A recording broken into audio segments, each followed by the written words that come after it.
functional specification is for you, for development team to follow.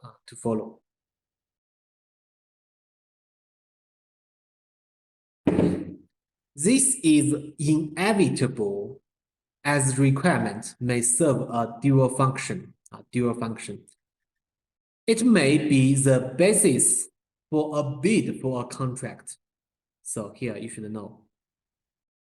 When you do the project in the real company, real project, you should have a contract.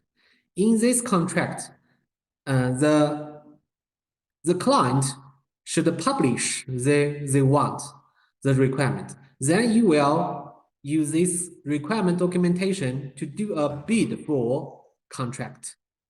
Therefore, it must be open to interpretation. Okay, open to interpretation. 10 minutes. Maybe also the basis for contract itself. This means the requirement, functional requirement and non-functional requirement will be written into the contract itself.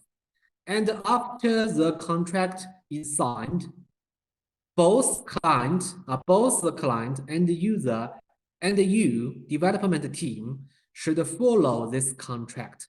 So the requirement documentation is very important.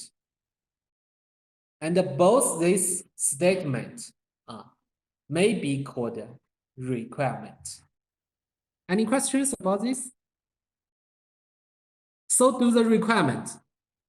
It will affect the money you can get.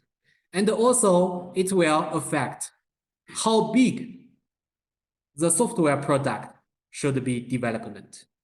So the requirement at the first stage is very important. No question, we continue. See, I have a question. If the requirements are a basis, if the requirements are a basis for the contract or a bid for a contract, why must they be open to interpretation? Shouldn't things in contract be as well defined and solid as possible so there's no misunderstanding from any side? Contracts are legally binding. This is because at the first stage, the client will publish what they want, right? This is not requirement. They just say, okay, our company want to develop a software like this. So follow this publishing stuff. The development team will follow what they want, then do the requirement. So both the client and the development team can explain, can interpret this requirement because they will make the bid for the contract.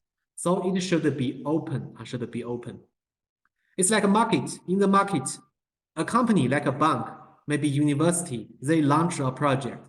So they publish to open what they want.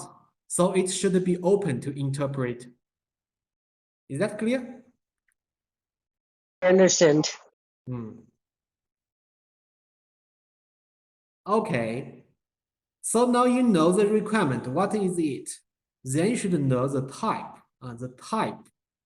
of the requirement.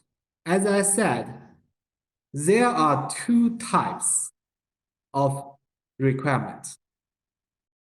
The first one is a user requirement. A user requirement normally should be interpreted, should be open and interpretation, because this one is a statement in natural language and plus diagrams of the function of system provides. Its operational constraints also include. This is written for customers. Natural language, I think everyone knows. Okay, what we want, what the system should provide. And the diagram, what's a diagram? Like UML, you should know, like a case